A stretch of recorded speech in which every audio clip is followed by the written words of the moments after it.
Hello and welcome to another episode of The Family Business with the Alessis, with Steve and Mary Alessi here. Just giving you a little introduction. Look, we are getting ready for season 8. Very excited about over 200 episodes that we have been able to record. Some of them, if you were to go way back and listen to, you would be inspired. But we're going to go ahead and help you do that. Because there's so many, we're going to pull together a few that we're going to play at this time, kind of a throwback, and say, all right, here's a great episode that we know is going to be a great help to you. So why don't you sit back and enjoy another episode of The Family Business with the Alessis.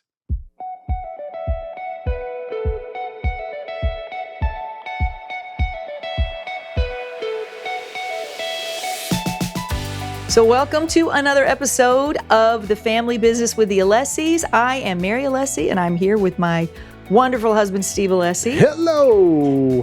And I love this topic today. Yes. Because we like to talk about family because it's everybody's business. We know family's everybody's business, but today we're going to get into your business about your family. Yes, we are. It's going to get nasty. We are going to get into a subject that might bring some controversy. Okay. But we don't care. We're too old to care. Thank God. Oh, I boy. love being 55, I have to tell you. Yeah. Because I know what I know now. You're alive at 55. I'm alive at 55, and I know what I know, okay?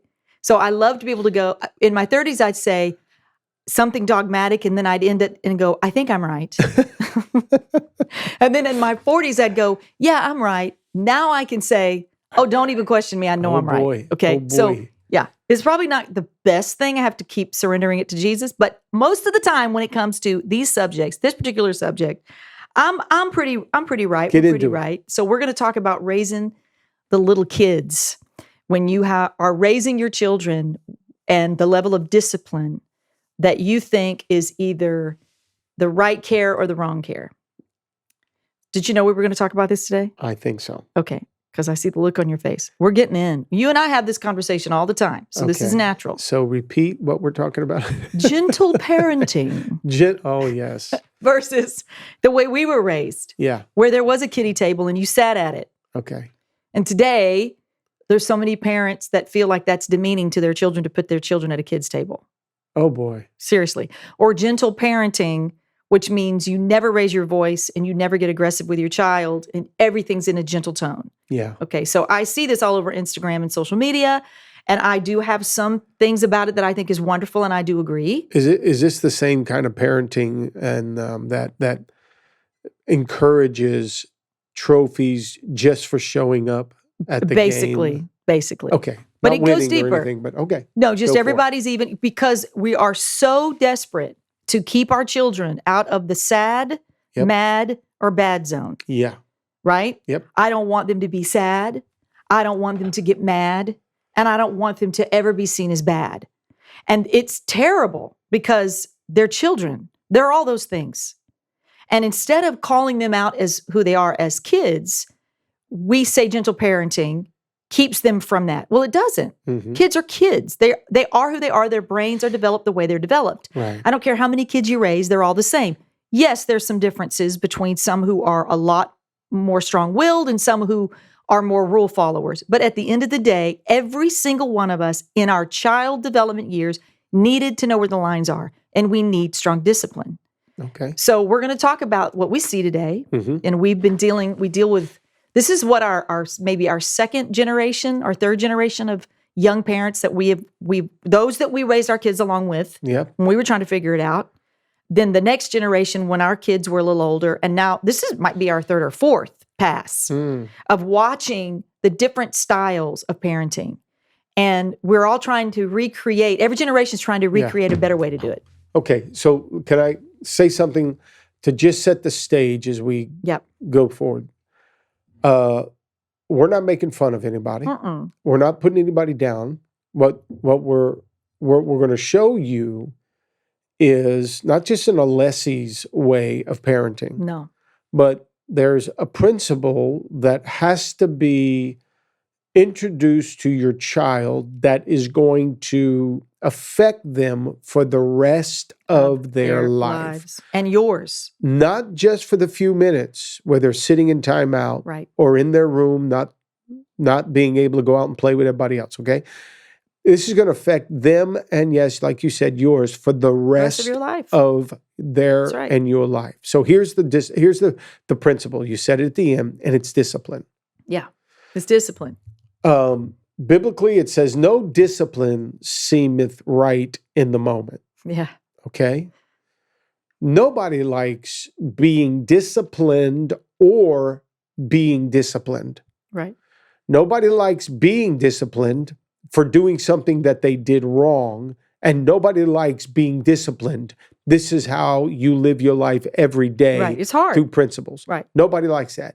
But the way that you eliminate being disciplined in your life is to be disciplined. Right. You don't want to get in trouble, reprimanded and in trouble throughout your life, whether it's from law enforcement or a boss or marriage. Right. You don't want to be disciplined in the long run. But so that means you have to figure out how to learn discipline. Where the rules are. And where does that begin? That's right. As a child. It begins as a child. That's and right. we don't leave it up to a school teacher or somebody else to do it. We don't leave it up to the grandparents. Nope. We don't just leave it up to one member of the family, the mom or dad. The mom and dad both look at their children and think, okay, what we're doing right now as with our young child is either teaching them how to be disciplined or it's setting them up to be disciplined. Absolutely. Take it away. Well, I will say we raised 4 children. We've watched all of our friends raise their kids. We've watched a lot of different experiences of parenting around us. We've seen a lot. So we are coming from the perspective of we've had a front row seat with a very large spectrum of what to do and what not to do. And we've seen the fruit. We've seen kids grow up all the way based on how their parents train them. So we're not coming at this as parental experts per se, but we do have a lot of information. We've seen a lot. So we do come with a lot of experience. But I will say when it starts with a toddler till about 6 years old, and we see a parent that says, I just can't control them, that is not a kid issue. That is a parent issue. You're right. Every single time. There are not kids that are just out of control and kids that are not out of control. You didn't get one that was out of control. Now, I can say, based on when we were raising Christopher, he was a rule keeper. He was much easier to control. Right. Stephanie was not. Mm-hmm. But I did not change my parenting. I had to come in strong. It had to develop in me more discipline to know how to deal with her. So what worked with Chris, a look, if I would give him a threat, he believed me. With Stephanie, she had no fear in her. We had to inject fear into her. Right. Christopher would be the kid that if he's up sitting on the stool and he even thought about pushing the stool back to be on 2 legs instead of 4, we'd just say, Chris, put that down. Put it down. Yeah. Sit down. He'd do it. Right. Stephanie would keep pushing. Just testing us. And just look at her chin next time you get close to her, and you'll see a little scar because she's the kid that had to learn she was disciplined by not listening. Discipline, right. Not listening, and we ended up having to take her to the emergency room, and they end up giving her stitches. Stephanie didn't, same kids, same home, 2 different kids, same home, but you got 2 different kind of temperaments and personalities. And what that meant for us is our parenting, we had to say, okay, with her, we're going to be stronger. We didn't have to be as strong with Chris, but we are going to be strong with you because that will not be something that's tolerated. She needed to know where the clear lines of discipline were a little bit more. The other 2, we didn't have that issue, but we did have one that was a little bit more strong-willed. But if they stay out of control and they're running around and you're raising a kid that other people really don't like, then that's a you problem. That's not a them problem. And I want to say this because, our church, we're a village. We are all close to one another. We help one another with each other's kids. I can talk today. But there's certain things that are missing in the next parental style. Okay, there's some phrases that are missing. And I've shared this with a few of them recently, and much to my joy, they've implemented this, okay? Go. They're teachable. but it's the words, I don't want to embarrass my child. So what embarrasses you as an adult does not embarrass your child. Their reaction to being embarrassed is humility, and it shows them where the lines are. So what I mean by that is, I'm not talking about humiliation. Right. I'm talking about speaking to your child in front of others where you warn them and you say, if you don't, I will. And then you're in a place where you have to follow through and you go, well, I don't want to embarrass them. We want you to embarrass them. They're not embarrassed. Yeah. You don't need to be ashamed. We want to see you do what you say you're going to do because you're going to make a better child. You're going to make a better grown adult. So right now, all the other parents are rooting for you to do it right. We're not walking away going, I can't believe she embarrassed him because she followed through and did what she said. We're walking away criticizing you, saying she said she was going to do something and she didn't do it because she was afraid. Well, I was rooting for her. Yeah. But I don't want to embarrass. Oh, you embarrassed my kid. Embarrassed your kid. Again, we're not talking about humiliating, making fun, bullying. That's ridiculous. We're talking about following through that we have now categorized as, well, I didn't want to embarrass them or bring shame. Truth be told, that's the posture your kids need to be in to understand discipline. They're not developing, their brains are not developed with reason and not logic. They're in the moment. That's the moment they're in. And me and Alan were talking about this before the podcast. I was telling him in the family I grew up in, when our family was all together and my aunts and family members and my grandmother, and my parents, they're all in the kitchen cooking and all the cousins are running around, right? If I were to run into that kitchen and wreak havoc, I'm running in for what reason? I'm just running with my cousins and I'm not thinking. I am not thinking. And I run into a kitchen where there's heat and there's knives and there's danger and I'm getting under my mom or my aunt's skirt, right? One time I'm going to get warned, get out of this kitchen for my own good. Right. If I run back in that kitchen, what am I doing? As a kid, I'm not thinking. It is my mom's responsibility or my aunt's or my grandmother's, and they did, to reach over and grab me, and they did, and say, look at me. Do not come in this kitchen again. Now, did I walk out as a little kid thinking, she just embarrassed me in front of my aunt and my grandmother? I'm not even processing that. My brain is not developed as a child. Children's brains aren't developed to think about embarrassment the way you think about embarrassment. I didn't walk away offended. Their brains aren't even at that level. It's called discipline and care and love. So that I knew if I run back into that kitchen, I'm going to get it if I try it a third time. But we watch this and we see this all the time. Kids that don't listen to their parents. And what is the reason that the parent does not get firm? It's because you say, okay, I'm going to count to 3. Quit counting. Quit counting. We had to learn that early. Stop counting. You're going to count all the way to infinity and beyond. Yep. You've got to stop and not worry about, I'm going to offend them or I'm going to embarrass them. Discipline your kids. Love them. Yeah. Yeah. But it's not easy in a world that we are being fed, you're doing it wrong. If you would gentle parent, you would. So guess what? We see these hilarious Instacrap is what I want to call it sometimes. Oh boy. Reels of the poor mom with her hair in a bun and she's spent and she's trying to gentle parent when she's got kids jumping up and down in the background, screaming, not listening, with junk all over the place. Take the authority that belongs to you. You don't have to be a screamer. You don't have to be a yeller. But there are times you've got to be stern with your kids and you've got to let them know, put a little fear in them. This is the line and don't cross it. Yeah. That's smart, Mary. Cesar Millan. Yep. He's got that whole phrase. I love it about, more or less good masters. There are no bad dogs, only bad masters or something like that. Something like that, right? Better humans, better dogs. Better That's humans, it. better That's it. dogs. Better yeah. humans, better dogs. It's the same thing with kids. It is. Kids were given to parents to be raised, not always to be celebrated. No. Not to be put on this shelf and made to look like they're perfect. Or always protect them. No. They're overly protecting them. Yeah. It is so damaging and parents don't understand it. Yeah.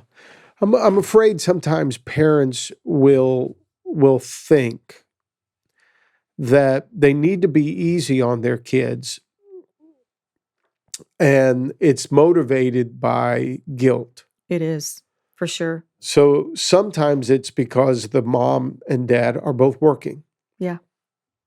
So they're working full-time jobs. Their kids are being either raised by a nanny or daycare or some other school. And by the time they get home, they're feeling like, man, I need to give them so much attention that they just overdo it. They're too kind, and they let their guard down, and they let the kid do what the kid wants to do. And the kid is in the wrong, but they don't want to discipline them because they feel guilty that they're not spending enough time with their kid. Right. And that's a temporary fix, but it's not a long-term solution. Right. Because the temporary fix isn't going to help your kid in the long run. No. Sometimes life is tough. Life isn't easy. You make sacrifices. People have to work. People as a family, have to learn how to sacrifice together. Yeah. So you teach your kid those disciplines the earlier they are, the better in the long run it's going to help them. Right. You may be divorced. A couple may have been divorced, and so again, guilt sets in. And a parent says, I don't want to hurt them anymore because their mother or father's not here. So you lax a little in how you discipline them and raise them up. And all of that is a short-term fix, but it's not a permanent solution. It's going to hurt them in the long run. Life's not fair. Yes, the marriage should have stayed together. It didn't. But don't compound the problem now with letting your kids get off the hook with certain areas of discipline, because what they're going to end up doing in the long run is blaming you for things that don't turn out in their life, because now you've created this monster. Sorry to say, I don't mean that in a bad way, but the world's center is just, they're the center of the world. Yes. And that, hey, they're going to blame you. Right. They're going to point the finger and say, hey, it's because my mom and dad divorced. I didn't get this particular upbringing, that particular upbringing. When what you need to teach them as a young age is, no, discipline's a good thing. No, you're not going to talk like that. When we're on this plane and we're traveling, if I say stop, you're going to stop. Right. If I say, color your book. Right. You're not going to throw crayons all over the place, and you're not going to make it bad for the person traveling next to us. When we're in a restaurant, you're not going to have a tantrum and a meltdown. I'm going to pick you up. I'm going to take you to the bathroom. We're going to deal with it. I'm not going to sit there and let you get away with all of that and upset everybody else who's paying for a meal in the restaurant. I mean, you and I would not allow that to happen at all. Didn't matter. We could hardly afford going out to eat. When we'd finally go out to eat, the kids surely weren't going to mess up our time while we were eating together. No. They were going to be disciplined, or else forget it. We're not going out to eat, guys, and you're not going to have the fun to go over there and eat what you want to eat. Mm-mm. No, it's true. No. Being a strong and fair parent requires disciplining your kids in the right way. Yes. When we went through the heart attack and the whole 42 book, it would have been very easy for you and for us over the next couple of months to be lax in our parenting. Right. Because we were so consumed with trying to get back on our own feet. But we didn't allow that to happen. No. We were right on point because we knew, all right, this is something. We didn't change our parenting because our life situation changed. No, we need to make sure the kids are on point here. And even though it meant having to take our attention away from recovering, we had to make sure our kids stayed on the plane, the right plane that allows them to stay committed in the long run to being good adults. Well, let me speak to that, because a picture of that would be this. Christopher was 15 when you had the heart attack, right? It was very traumatic. My mind is not his mind. Our brains are not. He had a 15-year-old brain that once he heard his dad was okay, he was obviously he was affected. I'm not saying he wasn't impacted and he wasn't deep. It was very painful. I understand he had his effects. They weren't nearly as deep as our effects. Why? Because he was 15. Right. He has no way, he had no real scope of understanding what he would have lost. He didn't lose. Right. So in his mind, he had really not much at risk. You lived. So it was fine. It's like, okay, where's my Game Boy? Oh, good. That's okay. Great. Can my friends come over? Right. I'm sorry, but that's where kids are. And when we elevate our children to some place of in level of intelligence because of our own, maybe the mistakes we've made in our lives, we're really projecting falsely. And it puts a burden on the parent to be a psychologist. But if I say this to them, maybe they're hurting. And I say that because there was a moment, he's about 18, and you were really disciplining him for something. And in my mind, I started thinking about my own fears.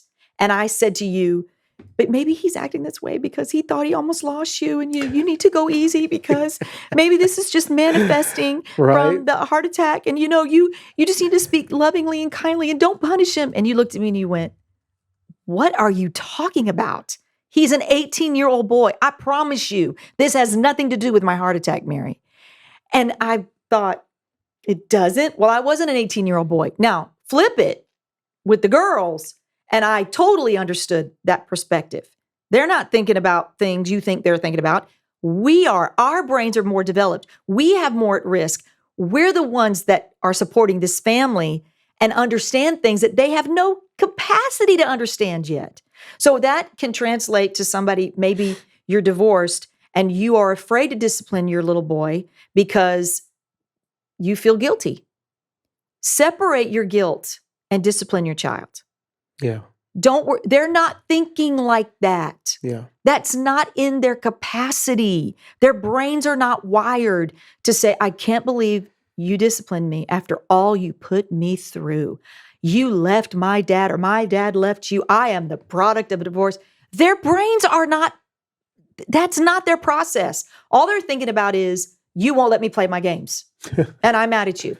Okay, so help the parent who has been lax and now says, all right, I need to get a little bit firmer here. Yeah. What should they be expecting? Besides hell. Yeah, but besides about a month of it being difficult, I promise you it will lead you to a much sweeter place in your child. First of all, don't be afraid. Step out in the authority that's yours. We were talking about this earlier, that gentle parenting is not being used by the right people. Gentle parenting should be used by people who are like, look, I lose my cool. I need to be a gentle parenter. Right. The average person is already a gentle parenter. We don't need that skill. We're already too lax. Don't see your child as somebody who's going to be crushed under the weight of your correction. Right. They're going to respond to it. They're not going to like you for a minute, but when you are in a position where your kids don't like you because you're making a stand, you're finally being a parent. That's what a parent does. Yeah. That's what parents get. They're mad at me. Good, I'm being a parent. But if I try to keep my kid out of the mad, sad, or bad zone, that's a mistake. So it's okay that they're sad, they're mad because they didn't get what they wanted because you put your foot down. Put your foot down and don't pick it back up.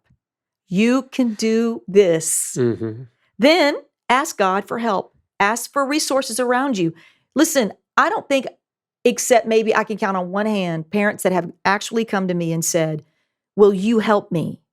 Because you've described Stephanie. I have a 3-year-old. Sounds a lot like how Stephanie was. What should I do? And I'll tell them, okay, I'm going to tell you what you got to do, but are you willing to do it? Mm-hmm. You've got to put a little fear in that child. Yeah. You don't have to strike them. No. You don't have to get physical. You just have to be authoritative and strong and keep your word. Follow through. There used to be a show on TV about this nanny that would come into your house and deal with these out of control kids. Amazingly, in 24 hours, she had control over kids that parents couldn't get under control for years. Why? Because they knew she was going to set some rules in place and she meant them. Yeah. So you're going to have some tantrums. You're going to have some fights because your kids aren't used to you putting your foot down. That's okay. Do the hard thing. Let them be sad. Let them be mad. Too bad. I am not going to buckle. And even if they act badly, don't give up. Don't change course. It's going to be Stay. bad for a while. It's not going to be easy. You're having to change Right. your style, and you're seeing, all right, you've probably, as a parent, if you've been the more laxed in this area, you're probably already picking up on things that you wish you weren't, that you didn't get on earlier. Yes. So, but you can always turn that around. You can turn it around. Absolutely. But just like you're seeing it, and once you start to change it, your child's going to respond and say, wait, how come I don't have this liberty anymore? Why are they being, more on top of me? So they're going to kick the system. They're going to buck up against you. And remember, you're not your kid's friend. No. I don't think you should go there with the mindset thinking your kids have to like you. No. Like you're their friend. They're going to love you in the long run. Right now, they're just going to be uncomfortable with the new set of standards that you have put around them. Yep. Now, you and I have seen people make this adjustment because raising kids, what we learn is they don't come with a manual. No. Just like marriage doesn't come with a manual. A lot of this stuff, it's OJT, you learn on the job while you're doing it. So you make some adjustments, made some changes. We've seen couples do it. We've seen their kids respond, which is why when you and I were talking about this, okay, we see how it's changed the kids' behavior. Absolutely. Not just the behavior of getting, being more, less disruptive or less bratty. No, we've seen a confidence. There's confidence in a child that is raised with discipline. Right. They learn discipline. They are better. They're happier. They're more secure when they are disciplined. Absolutely. So we're not just talking about them being, okay, they're finally a good kid to be around while you're doing something and they're not disrupting you. No, they're actually fun to be around. Yeah. Because they feel better about themselves. That's right. And they've learned respect that comes with discipline. Yes. So we're trying to help parents see that this aspect of parenting your kid is going to raise a better child for you in the future. And you're going to sit back one day 100% and say, man, hey, I'm really proud of what we've accomplished here. And your kids will think you're the best parent in the whole wide world because they're going to see all the other kids around them as life goes on whose parents don't enforce the rules and watch people get away with things because nobody disciplined them. And they're going to look at you and say, thank you for being the parent you were. You didn't let me get away with that. That is instilled in us. It's in the bedrock of who we are. We want someone to not let us get away with things because we have unruly seasons in our development. But when there's someone that's alongside of us, a parent that says, I'm not going to let you get away with that because I love you. That changes everything. It builds character. It builds confidence. It builds security. There's someone watching over me that is going to tell me where the line is and what I am not allowed to cross. And I just want moms and dads, these younger parents, to feel confident. They can do it. They don't need gentle parenting Instagram reels to learn how to raise their kids. Those children belong to them. They don't belong to the system. They don't belong to society. They don't belong to the government. They don't belong to the school system. Nope. Those children are yours. To get to them, they got to go through you. And so you can create the most beautiful experience, still chaotic when your kids are small, a lot of screaming. How many years? What are you putting up with on this chaos? I think by the time a kid's 6 years old, if you do it right, it's awesome. Yeah. After 6, you can sit around the table and laugh and giggle and have kids that listen to you. Not perfect. Nothing's ever going to be perfect. But that crazy tantrum, fighting, the kids that nobody wants to be around, by the time they're about 6 years old, all that's settled down. They know who they are. They're trying to be one with society. They're finding their friendship circles. They're finding the environments they work well in. And they are coming to you for safety and for wisdom, and even at 6 years old. But when we let that 2-year-old, 3-year-old, 4-year-old out of control, I don't want to enforce the rules. well, then you won't have a 6-year-old it's going to get worse. Yeah. They don't grow out of that. Yeah. You have to help them grow through that. Yep. And set the parameters in the home. Plus, it makes you feel like as a parent, you're doing your job. You're loving your kids the right way. So don't feel like maybe this skill was not given to you. Maybe you came from a family that there weren't a lot of rules or disciplines because you were at mom's for the weekend and you were at dad's for the next weekend. That's tough on kids. Yeah. And we understand that. It's if you weren't given the skill, it's very hard to use the skill. You don't have it. Right. But in today's society, listen to this podcast, it's in you. It is innate in you. Because if you parent with guilt, or you parent with shame, or you parent with your child is somehow smarter than all the other kids, you're not going to like the results. Yeah. Yeah. Well, moms, dads, you can do this. Yes, you can. You just be careful what voices you're listening to. Yeah. People that do not share your same values should not be people that you take advice from in this area. People right. that haven't done it. Right. People that haven't raised kids that you like being around. Should if you don't like being around somebody else's kids, then don't adopt their parenting style. But look for role models that have raised kids, not are raising, have raised kids over a period of time where now they are adults pouring back into society. And don't listen to experts out there that don't have children. Okay. That goes right in line with what I'm trying to say as I'm closing my I'm so sorry, but I want to just throw that out there. and yes, go ahead, interrupted close. by my wonderful go wife ahead and that I'm going close. to discipline when we're done with this. Stop. But yeah, so do that. Find the right kind of voices to listen to and lock into this thing for the long haul. You're raising children. That's a long process. Yep. Don't give more attention to raising your dog than you do your own kids. Come on, you can do it and do it right and parent them in a way that is teaching them how to be disciplined throughout their life. It's going to pay huge rewards for you in the long run. We hope you've enjoyed our podcast, spending our time together with us as we have been talking about raising kids, and we look forward to seeing your kids in a very happy and healthy environment. Hey there, if you enjoyed this episode of the Family Business Podcast with the Alessis, then you'll want to know we've got more insight, more encouragement, more great conversations that we can have on Sundays, and even some surprises coming your way. So you want to make sure you subscribe to our channel and watch one of these next videos here next, because remember, family is everybody's business.